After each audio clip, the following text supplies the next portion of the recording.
and today I'm here to review The Wicked King by Holly Black, which is the second book in the Folk of Air series. I think that's what the series is called. It's the sequel to The Cruel Prince. It's been out for a year. I know I'm very behind on this series, but one thing I'm really trying to do now is get through as many books as I possibly can, because my TBR list has just been piling up, and the books are piling up to the point where my mom's like, these gotta go. I don't have room for them. So I'm really trying to get through them, and this is one that I have been wanting to read for a while. I liked Cruel Prince. I thought it was very interesting, and I thought Jude was an amazing character, and that Jude and Cardan were a very interesting relationship that we had not really seen before in a YA series, or any series really for that matter, just that I read YA the most. Because this book has been out for over a year now, right? I think it came out in January of last year. I am going to be diving into spoilers just because I think that's the best way to talk about my feelings for this book, because I have a lot of complicated feelings with this book.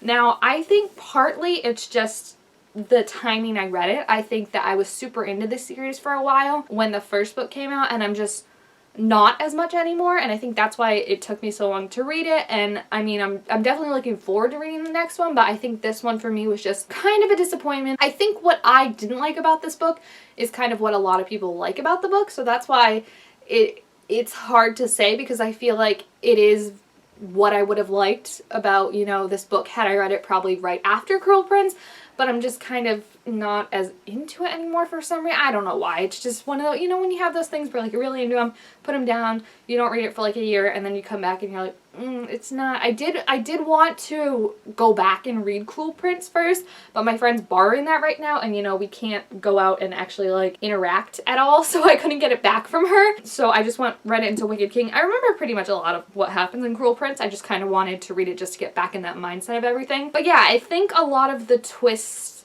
and the not being able to trust anyone, and Jude just being like keeping like 50 secrets from 50 people and trying to keep all that straight, I think just got a little tedious by the end. And they tell you pretty early on in the book that someone close to Jude has already betrayed her. Like, it's kind of this thing that looms over pretty much the entire book, or at least halfway through.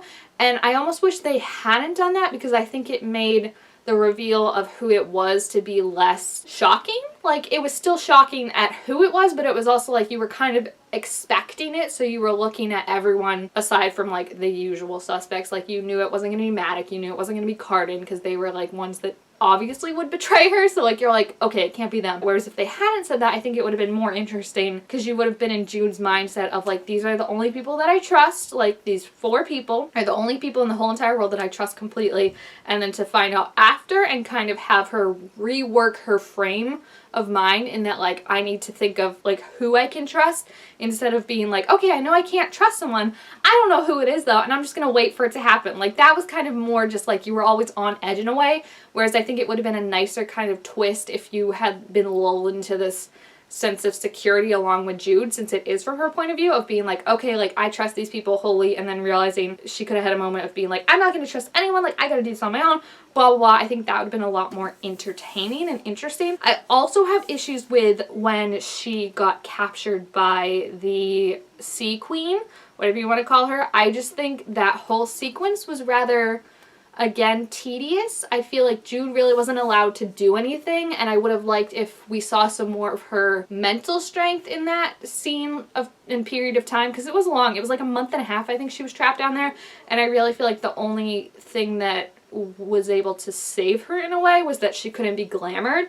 and then like she had to kind of mentally think about like how she could answer things and stuff like that. But I would have liked it more had it not been so focused on how it was like weakening her and draining her. Like, her immunity to poison's gone now, her muscles are really like set, like weak and stuff like that. I was gonna say saggy, but like I don't like that word because it just makes me think of the boobs on SpongeBob, and it's just no thank you. So I just feel like they could have done more with it and showed that she's so smart and so manipulative and so calculating, and I feel like this book in particular was focused more on her physical prowess, which isn't so much an issue, but she's always, or generally, she can't compete physically with these fae. Like, she's gonna get more tired than they are. Her body is human compared to them.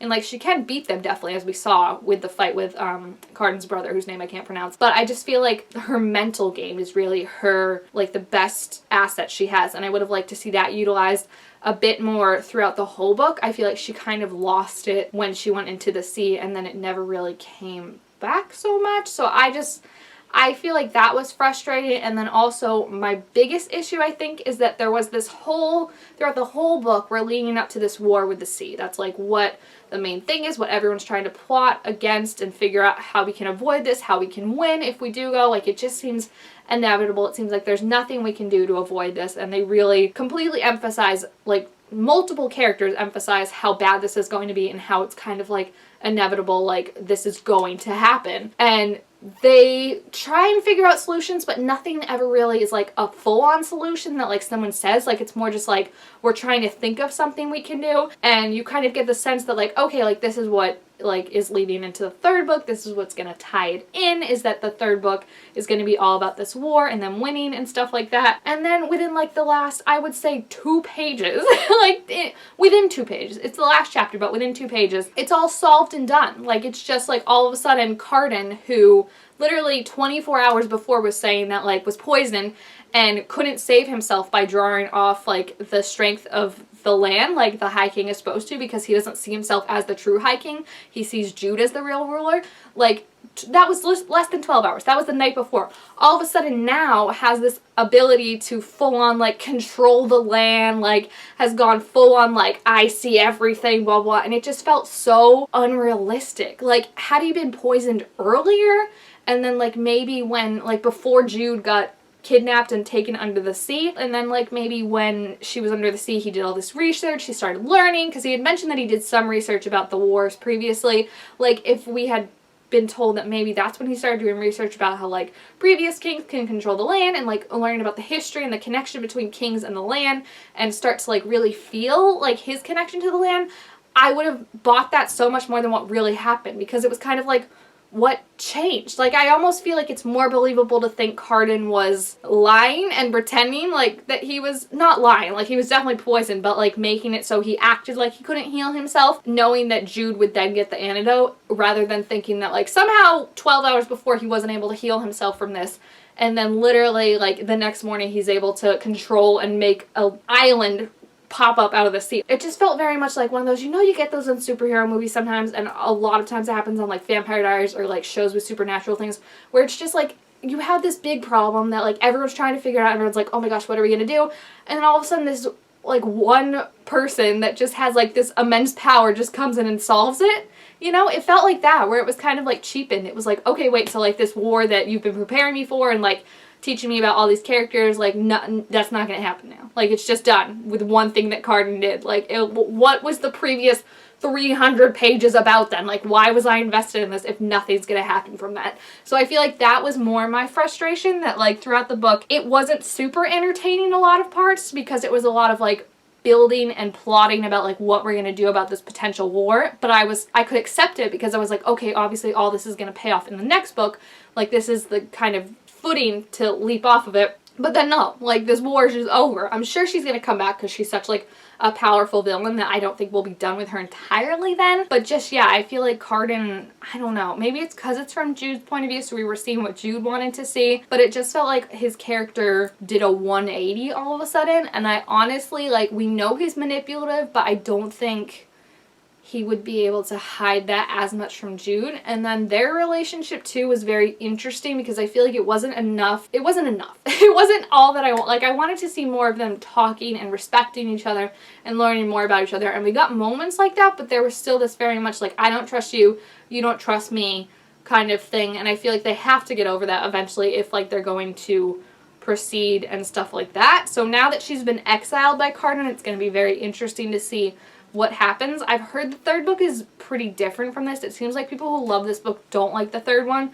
So I'm wondering if, because I didn't love this one, maybe I will really like the third one. But I don't know. I don't know. I've heard not great things about the third one. I'm still definitely going to check it out on my list. I did love the, this one had such a cute little thing. Let me see if I can find it.